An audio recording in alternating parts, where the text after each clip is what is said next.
Emang, Gus Zaini ini pinter sekali muter-muter. Kalimat ini dinukil dari kata-katanya Kiai Hanan. Alim ya.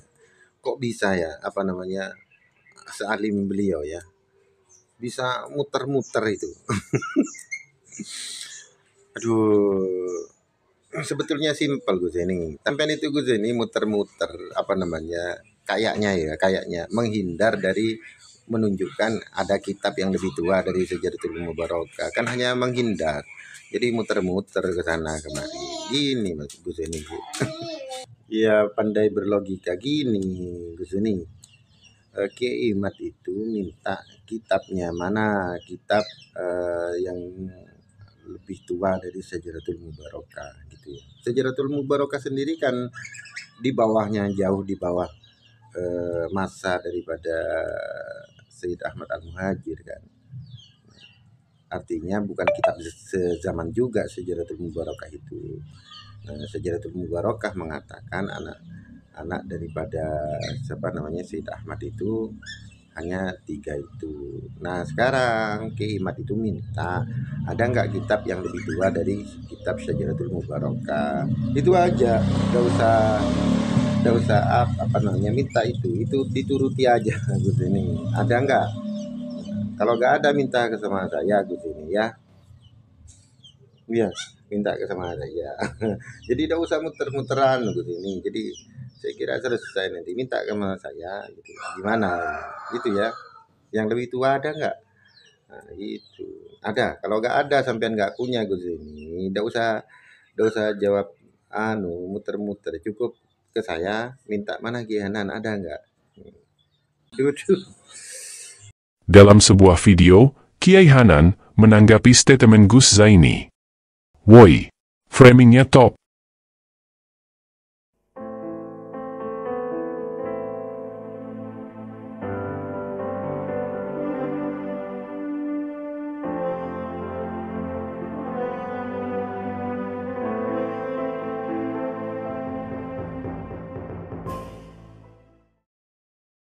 Sebagaimana saya janjikan, saya akan bedah lebih tajam bagaimana Kiai Haji Imaduddin itu ketika memahami kitab nasab itu bermasalah. Pemahaman Kiai Haji Imaduddin tidak sama dengan pemahaman atau maksud dari penulis kitab itu sendiri. Ini fokus di kitab Al-Muqaddimah karya As-Sayyid Khalil Ibrahim. Di ibarah yang atas itu syurutu i'timadir ruk'ati. Yang pertama, an la takuna mukhalifatan lil usuli. Ini Kiai Haji Imaduddin ngotot harus ada kitab sezaman dan ngotot juga kalau itu sesuai dengan kaidah ilmu nasab. Sebetulnya kalau sejak awal sudah ngotot itu adalah pendapat pribadinya, ya ngapain kita serius nanggapin orang dengan pendapat pribadinya. Ya. Sekarang perhatikan bagaimana Kiai Haji Imaduddin mengulas bahasa di atas itu. Setelah diterjemahkan, syarat menjadikan kitab nasab sebagai pegangan adalah pertama, ia tidak boleh berbeda dengan kitab-kitab asal. Perhatikan, bahasa di atas itu mukhalifatan lil usul, menyelisihi usul. Oleh Kiai Imad diberikan tafsiran usul itu adalah kitab-kitab asal. Lalu apa maksudnya kitab-kitab asal?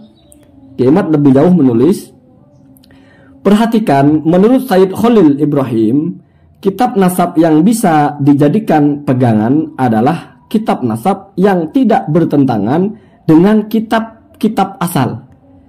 Jadi ini seolah-olah pendapatnya Sayyid Khalil. Padahal ini tafsirannya Kiai Imad. Al-usul dimanai kitab-kitab asal. Kalimatnya cuma al-usul, Pak. Jadi bukan kutubul usul, bukan. Tapi al-usul saja. Oleh Kiai Imad ditambahi tafsirannya kitab-kitab asal. Apa tujuannya menambahi? Ya tentu saja untuk menolak Ubaidillah. Nah, kemudian kita lanjutkan. Apa yang dimaksud dengan kitab asal? Perhatikan di sini Kiai Haji Imaduddin membuat pertanyaan imajiner sesuai dengan interpretasinya. Kalau al-usul itu adalah kitab asal, sehingga muncul istilah kitab asal. Agak aneh ya, kitab asal. Apa itu maksudnya ya? Tapi ya sudahlah, kita lanjutkan dulu. Dijawab sendiri. Ya tentu kitab sebelumnya. Artinya jika di kitab nasab abad ke-6, maksudnya Asy-Syajarah kan, telah ditetapkan bahwa Ahmad hanya mempunyai anak 3, maka kitab-kitab nasab masa selanjutnya tidak boleh mencatat 4. Jika mencatat 4 berarti bertentangan dengan kitab asal. Oh, berarti kitab abad ke-9 misalnya atau abad ke-10 karena namanya 4 berarti bertentangan kitab asal ya. Bertentangan dengan kitab abad ke-6 karena kitab asal itu adalah kitab yang sebelumnya, kan begitu ya. Dan nama keempat adalah nama susupan. Oh, gitu ya. Jadi memahami ibarah itu kalau ada kitab abad yang lebih tua menyebutkan anaknya 3, maka abad yang kemudian itu kalau 4 itu susupan. Nah, perhatikan kemudian cara menerapkan kaidah itu versi pemahamannya Kiai Ahmad kepada kasus Ubaidillah. Penambahan Ubaid sebagai anak Ahmad bin Isa di abad 9 bertentangan dengan kitab abad ke-6 yang menyebut nama anaknya Ahmad hanya 3, yaitu Muhammad, Ali, dan Husain. Tidak ada yang bernama Ubaid. Munculnya nama Ubaid sebagai anak Ahmad setelah 550 tahun dari wafatnya Ahmad tanpa referensi apapun menunjukkan nama Ubaid adalah susupan yang wajib ditolak akal sehat. Oh, ini ke akal sehat ya. Padahal ini maksudnya adalah memahami kaidah tadi itu. Jadi kalau ada kitab nasab kok bertentangan dengan kitab nasab sebelumnya, itu wajib ditolak. Sebelumnya ini Kiai Ahmad menggunakan argumentum excellentio yang dipakai oleh Joseph Skak, tapi sekarang mencoba menarik itu kepada kaidah ilmu nasab. Sekarang mari kita jawab ini langsung narasi dari penulis kitabnya, yaitu salah satu dari bagian chat Lora Ismail Al-Khalili kepada Sayyid Al-Khalil Ibrahim atau Khalil Ibrahim ini. Kalau Anda mengikuti postingan Lora Ismail sebelumnya, beliau kan sempat menampilkan screenshot chattingnya. Ini persis seperti ini bentuknya ya. Kemudian dalam chatting ini Lora Ismail men-screenshot kitabnya Sayyid Khalil ini di bagian yang ada ibarah syurutu i'timadi ar-riqah itu, yaitu Allah takuna mukhalifatan lil usul. Maka ditanya, Sayyidi mal muradu bil usuli fi kitabikum. Wahai Tuan atau wahai Sayyid, apa maksud dari kata al-usul dalam kitab Anda? Halil muradu bihi huwa kutubul ansabil qadimah. Apakah maksudnya adalah kitab nasab yang sebelumnya atau yang lama? Maka apa jawabannya? Perhatikan. Al-usulu huwa atau hiya ma tammal ittifaqu alaihi.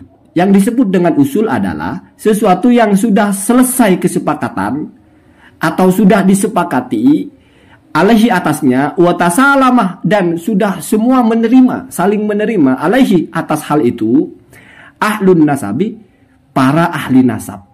Masalan contohnya, intisabu Abi Bakrin As-Siddiq li Bani Taim. Bernasabnya Abu Bakar As-Siddiq kepada Bani Taim. Siapa Taim itu? Bin Murrah, yaitu anaknya Murrah. Siapa itu? Ahu Ka'ab, yang merupakan saudaranya Ka'ab bin Murrah. Jadi Murrah itu punya anak bernama Ka'ab, punya anak bernama Taim. Yang Taim turun jadi Abu Bakar As-Siddiq radhiyallahu anhu, yang Murrah turun kepada Rasulullah sallallahu alaihi wasallam. Maka Murrah itu jaddu Rasulullah sallallahu alaihi wasallam. Yaitulah dunia per-YouTuban. Hati-hati buat para gos-gos ini, bisa jadi yang dulunya alim, tidak neko-neko, semenjak rame-rame terjun di dunia YouTube, mereka semua bisa berubah menjadi public figure, berubah menjadi artis, menjadi pengamat berita, menjadi komentator. Mereka lupa kalau harus hati-hati dengan media sosial, khususnya YouTube, dalam pendidikan mereka, khususnya pesantren. Mereka sudah paham dengan bahayanya lidah, bahayanya lisan. Tapi seolah-olah mereka semua kesampingkan pemahaman tentang pentingnya menjaga lisan. Seorang sahabat pernah bertanya kepada Rasulullah, apa penyebab terbesar orang masuk neraka? Nabi menjawab, karena lidah dan kemaluannya. Hadis Tirmidzi.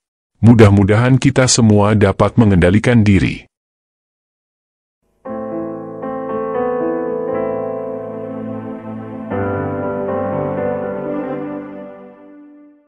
Apabila ada yang mengajak saya berdebat, tetapi jelas dia menolak atau meyakini bahwa nasab Sadah Ba'alawi tidak sah. Persyaratannya sederhana saja. Syarat yang paling penting adalah saya ingin kalau berdebat itu seperti yang pernah saya lakukan dulu awal-awal, ya, pakai standar yang paling ideal, yaitu kita berdebat memakai bahasa Arab. Assalamualaikum ya Ghazani, Masya Allah. كيف حالك يا غزاني؟ السؤال الأول، ما رأيك في نسب بعلوي والصحيح؟ كما نعرف رأيي مبني فقط على حسن الظن. لا يوجد دليل عندي. هل لديكم حجة لاستمرار النسب الوعلوي يا أستاذ يا